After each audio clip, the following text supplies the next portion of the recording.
The first Shaft is a classic, and I don't love it. I think it's okay, personally. I thought it was pretty good. I thought it was good too. There's a lot of problems I have with that I have problems with a lot of like 70s movies is that like the ADR is just abysmal in every way. Oh yeah, there were scenes where like the room temp changed Yeah. depending on who was talking. And then like you have like editing nonsense, you know what I mean? Yeah, there were some pretty bad edits to the movie, but overall I enjoyed the story. Mhm. I do feel like it has a 70s problem with movies that I have where the movie just ends. Yeah, and then the credits go up at the The end. credits just come up, like the climax happens, Mhm. and then a minute later the movie's over. So yeah, Shaft 1, 1971, detective movie. Iconic music. Oh, that's the best part. Yeah. It's such a good part that they kept it throughout the whole series, which is the correct option. Yeah. Good like, job, Shaft that's guys. You kept the Isaac music. Hayes. Yeah. Yeah. You didn't change it. I feel like they like a less competent movie making studio would just change the music every time. Yeah.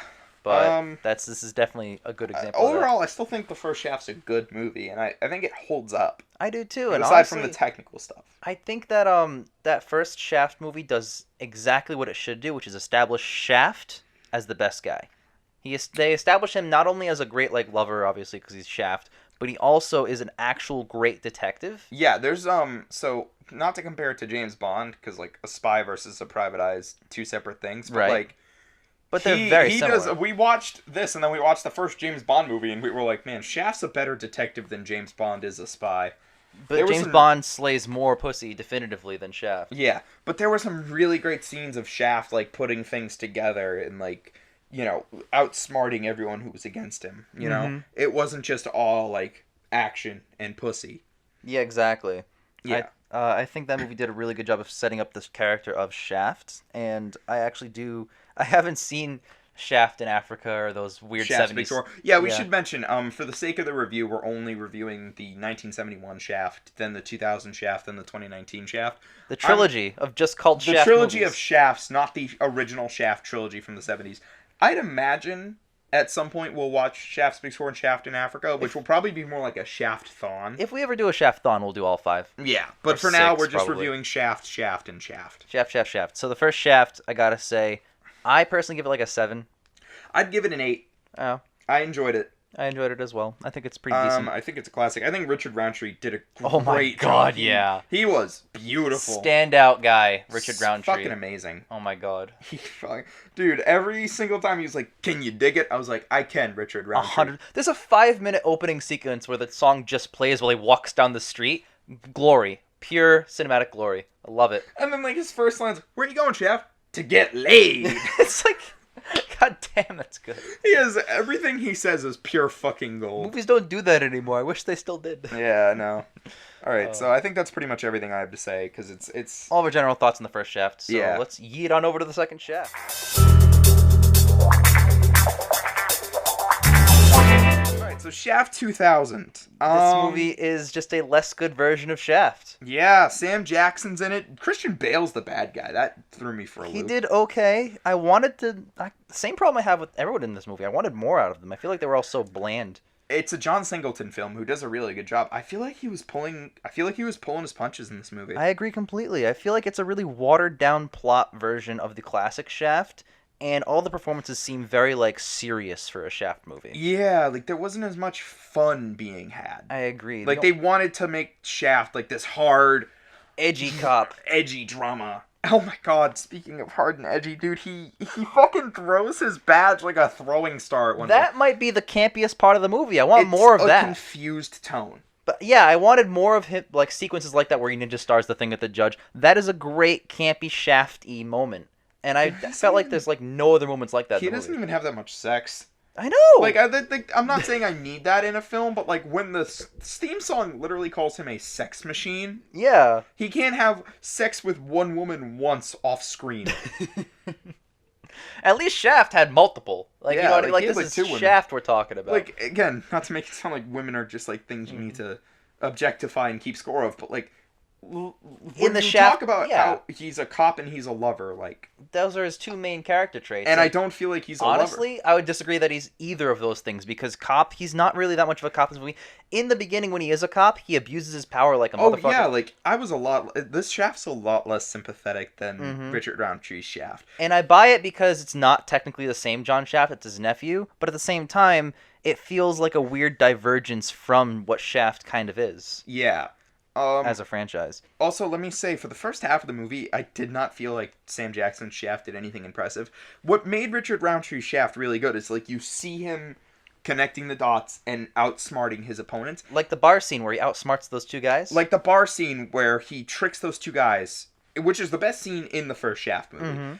In this Shaft movie, there's only one scene I can think of like the bar scene. It's when he robs Christian Bale and then plants the money to Yep. get everyone to turn against each other.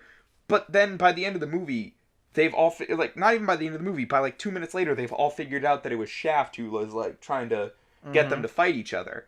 Yeah. And for like the first half of the movie, I don't feel like Shaft was really investigating. Honestly, he was just, as soon as Shaft drove away, they figured out that Shaft played them in like 10 seconds later. yeah, You know what I mean? it was like a beat of tension. It all Shaft really got out of that was an escape. He didn't actually play them against each other that well. Yeah, and then I think the best thing I can give, or the best example of the problems with this movie is how the movie ends. So the entire movie is Shaft trying to track down this witness to nail Christian Bale for a hate crime because he killed a black man. Yeah.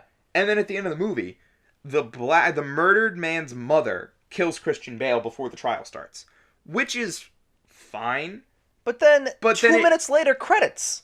But it's not even that. It invalidates all the work Shaft did in this movie to track down this witness and bring Christian Bale to justice. I feel like Toni Collette's character is now pointless. Yeah, like, know? the whole point of the movie is Shaft finding this witness to make sure that this case is closed and Christian Bale will go to jail.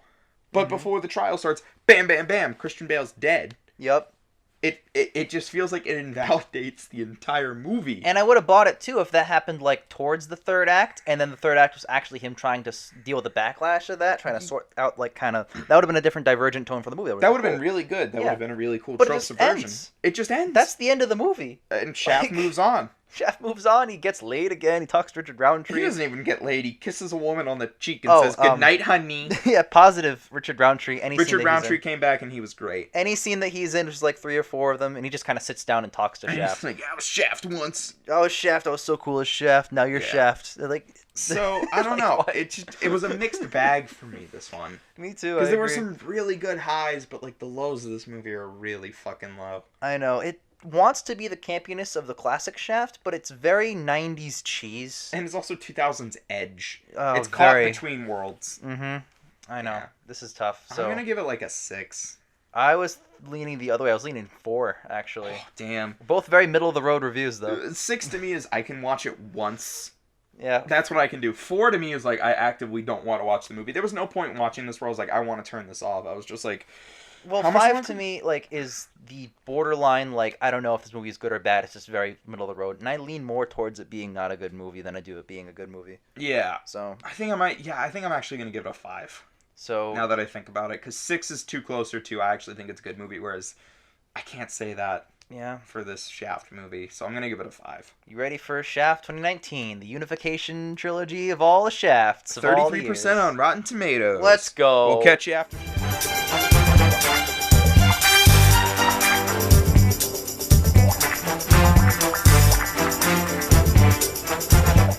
All right, so We just walked out of 2019 Shaft, didn't we? yeah, we did.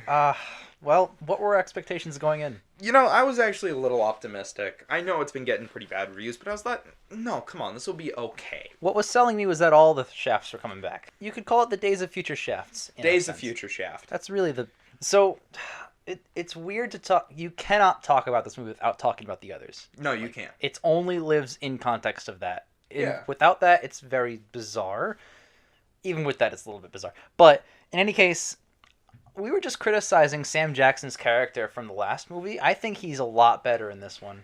See, I feel like he was very flat. He was more engaging, but he's a very flat character of I'm old and I don't understand millennials I on hate their phones. that. I hate I'm that so narrative. tired of that that was stereotype. bullshit. I'm not even a millennial, Mm-hmm. and it pisses me off. It seemed like lazy writing in a movie. Yeah, like I've seen this cliche a million times. Old people don't understand. They think it's better the way they do it. It's the meme of old man yells at cloud from Simpsons. Yeah. It's that. It's just that shit. It's just like, yes, when over time things change. That's happened throughout all of history. Every decade things are different than the previous decade. That's how you can't life say works. Things the way you used to say them. That's you can't because do things the are way you different. used to do them. Things It's never stop just- being different than how they were. That's how life always works. I'm so fucking tired of this in movies. I'm so oh. fucking done with this being old people don't understand and they think it's better to do it this way. But the problem is they always make it seem like the way old people do it is just the greatest fucking thing on earth. Well, I'd argue that the millennial characters in this movie, and outwardly they call themselves millennials, are equally as annoying, if not worse. They are. They're annoying as shit. And you know what? This reminds me of a movie that did it better. The Creed movies. Creed. Oh, yeah, you're right. The way Creed does it is it's just poking fun at it. It's Mhm. never 2 hours of Rocky telling Adonis that he needs to get off his phone, otherwise he's not going to beat Drago. Yeah. Like, Well, at the end of the day, boxing is still kicking the fuck out of people. yeah, that hasn't changed. But, like, still, like, my point is, like, when you compare it to a movie that can do that, you know, generational difference in a meaningful way, it's compared to this where it's just like, oh, get off your phone, JJ. You're not getting pussy every night. You're not out at the club throwing your life away. The movie tried to criticize the ideals of someone like John Shaft as being, like, misogynistic and homophobic and all that shit.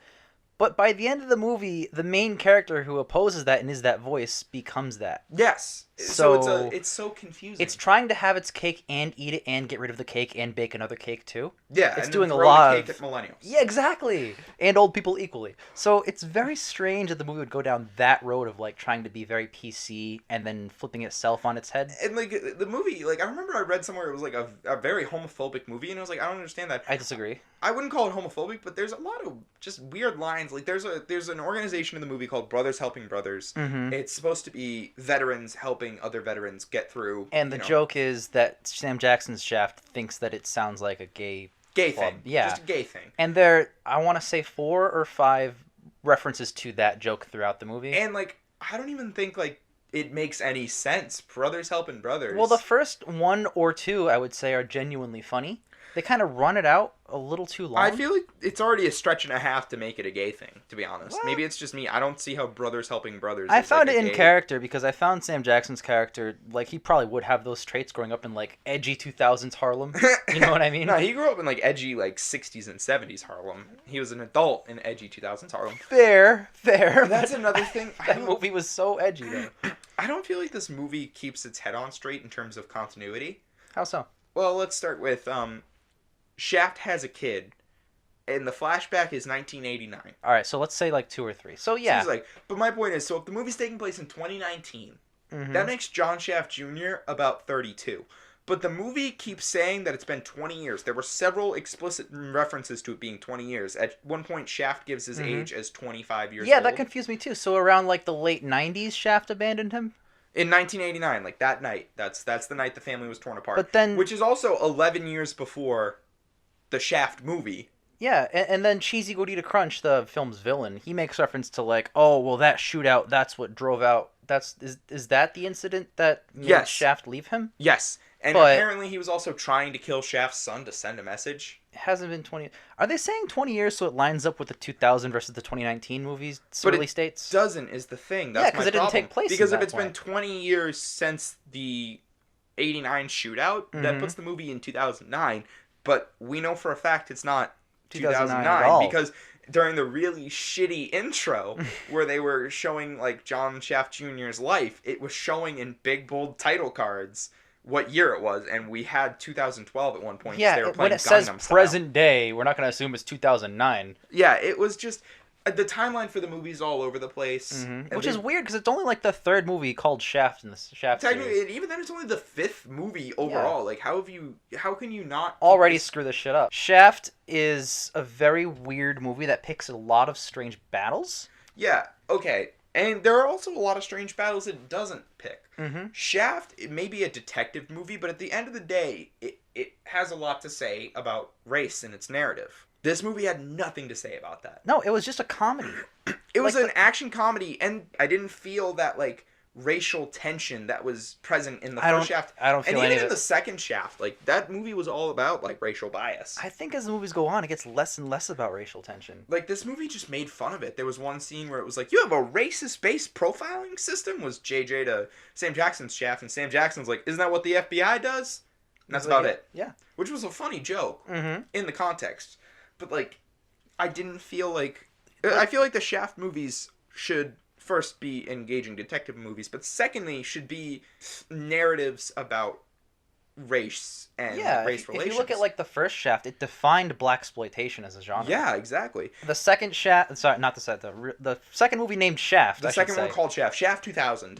That's just a lot like more like punk, edgy, thinks it's cool version. Yeah, but it still at least to some degree had a story about like Exactly. racial bias. and This stuff. one I feel like goes way in the other direction. Instead of being dark, it's just a comedy, and there's nothing actually like aside from some of the father-son moments, which are very sparing throughout this. Yeah. I'd say it's just completely a comedy. It's not even a good comedy. There was like a couple funny jokes, and then there was one unironically funny Oh my scene. God. So there's a scene. So JJ, Jesse Usher's character. Yep. He's an analyst. He's a data analyst, even though he says data analyst for the FBI, and that means he works on a computer, which means he's really good at hacking. And there's a scene where he's typing on a computer, and I leaned over to you in the theater and I went, "I'm in." Not even a minute passes in the movie, and he clicks enter and he goes, "I'm in." It's so funny too because when he was talking to Shaft, there were several points where he said "I'm in" when he was hacking, which is, oh, that's tough. That's a sign of a bad script. I know, we were shitting ourselves in the theater. The first time it happened was when he was in the private eye section and he was on the computer. He's like, "Wow, this church has super quantum blah blah blah blah encrypted code. It's gonna take a miracle for me to get through."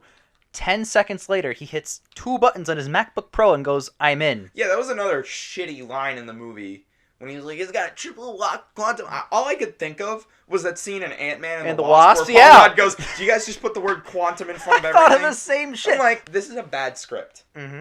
I'm gonna say they're supposed to be sexy movies. Sam And most we Jackson- got was JJ kisses discount Tessa Thompson. Yup.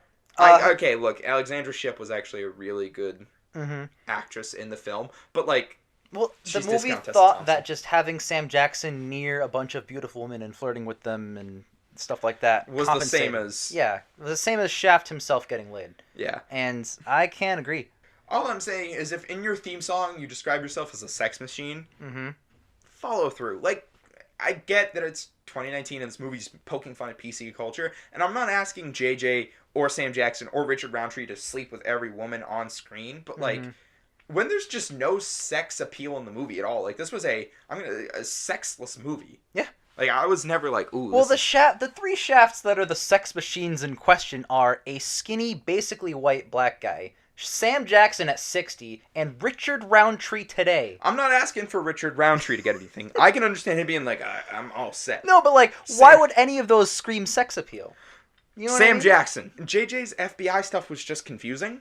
Like he busts the villains like halfway through the Yeah. movie, and he gets reprimanded. He gets all the evidence, like actual evidence that they're doing criminal things. I don't know how the FBI was just like, "Oh, we didn't find anything." What the fuck happened? Because we don't know what happened. They just raid the place, Mhm. and then that's the end of it. And then this guy's like, "They called me an Islamophobe on the TV because we raided a mosque. How dare you?" And I'm like, didn't he present you a bunch of Yeah. clear like that wasn't on like Shaft's money goodwill. laundering and like a hit job? Yeah. Nope. It made no sense. That wasn't on Shaft's like, "Oh yeah, I heard a rumor that they're probably bad." Like, No, he he had had evidence. genuine evidence that Mhm. this shit was going on. It's almost like the story of the plot demanded And it he for got the 3-act structure. Yeah, like he got reprimanded. Like, Oh. yeah, his boss is a dickhead. He's reprimanding a kid who should be rewarded. Yeah, that Like, was some what hot the bullshit. fuck? Here's another problem I have with the movie, and this is probably the last thing I'm going to say on it. The movie opens with a flashback, I guess. So it's in 1989, with John Shaft, Sam Jackson, getting into a firefight. This movie would have been so much better if we didn't know that happened, because the rest of the movie is JJ going, "You abandoned me, you abandoned me," and I'm like, no, I don't really think he did, because like he works a very dangerous line of work. Mm-hmm. He has a very dangerous life. Your mom took you away, and I think he understood, like, you know. Yeah, dude, like, if you accidentally, because there's no way he planned Shaft the third, but, like, if you accidentally had a kid, and your life was getting shot at a lot, and that kid was in one of your latest shootouts, and could have died. Like, I totally see where Shaft is the And you have Sam a lot of Jackson's coming enemies from. that would, clearly track you down, given the fact that when your son showed up, you put a gun to the back of his head. Especially since the villain twist at the end was that he was going after the son of Shaft. So it's totally a reasonable response. Yeah. So I feel like it would have been a better plot twist if we didn't know what happened. So when they're like, you abandoned me, we're like, wow, why would Shaft do that? Like, Also, Shaft's an asshole. And then we find out, no, Shaft really just let him go. Mhm. That's like, oh wow, that really humanizes Shaft. But Also, rather as it soon just as confuses. as soon as Shaft was talking to his friend about like, yeah, now I can advance my little detective, I was like, oh no, that's gonna be the thing in the second act low point where they're gonna reveal it to the son, and sure enough, they revealed it, and it made a little sad sequence for all of 5 minutes, and then they're cool again. It's like, why? Just because it's demanded by the 3-act screenplay doesn't with the mean it needs structure. to happen. It would have been better There's without a lot it. of stuff in this movie that doesn't need to happen. Positive for this movie. It had a killer soundtrack. Yes, it did. And a great score. Not just the soundtrack of Shaft, the classic theme. It had awesome, sweet bops. Gotta say, throughout. Just good non-made for the movie songs. I'm about to get some of these off the soundtrack. Some of them. Same. Some of them. Same. Not all. So of them. then, the movie ends and the 3 Shafts assemble, and you're like, oh shit, here comes the soundtrack, and they play a remix. They play it like They play a fucking remix. It's Shaft. Oh, Yeah, Sex oh. Machine. No, they don't even say Sex Machine because it's 2019. Bullshit. It sucked. Awful. Especially because you know what they used in the trailers? The theme song. Yeah, they used the classic theme song sparingly in the intro, not a full 5-minute sequence. Which I understood. I didn't expect a full sequence, but like, I understood that though because it was like this movie is about JJ becoming a Shaft. mm-hmm. So cool, don't play it yet because he's not a Shaft. He hasn't earned the song. Right. But when the movie ends He's and a he's a Shaft, play the goddamn song. That's what. Yeah. Like, goddamn. Like, and both the other Shafts end with the credits going over the city, and you have the classic Shaft theme, and you're like, okay, well, even the movies that kind of suck in the Shaft franchise, at least they have the Shaft theme song with this classic outro, and you end on a high note. This one cuts to black, regular-ass, boring movie credits, and a remix by, like, basically Future doing, yeah, Shaft. Like, what? Shaft. What the It fuck is sucked. that? Like, it's the series acknowledging that they don't really understand the character of Shaft. I was Not ready- that us, 2 skinny white boys, understand Shaft either, but, Mhm. like, there's some basic principles to a Shaft movie that I can see clearly laid out in Shaft from 1971. I was ready to give this movie a 5 and say, well, you know what? It's better than the other one. It is better than the 2000s, I still feel, but I gotta give it a 4. Like, I'm giving this movie a 3, honestly. even I lower? I really didn't enjoy myself during some parts. See, I had some parts in it that I genuinely did like. I liked the characterization of the wife. I think that's a reason. Well, not the wife, the mother. The mother, yeah. I feel like she's the one Shaft girl, quote unquote, that's had like a regular human head. Yeah. Like, actually thought like a human being would react in Yes. certain situations. But that So I also is respected that. mirrored by the fact that every other woman that Sam Jackson Shaft flirts with in this Mhm. movie is just kind of Yep. there. Don't go see Shaft. Don't go see Shaft. It's not a banger. It's not worth it. Not at all. I would say only the first Shaft is worth it. Yeah, watch Shaft at home, the 1971 one. If you can catch the clip on YouTube where he hacks in and says "I'm in" a couple times after this goes up, that'll be pretty fun. It's pretty funny to It's watch. pretty funny. Also, Ian's dead. That's why he's not in this.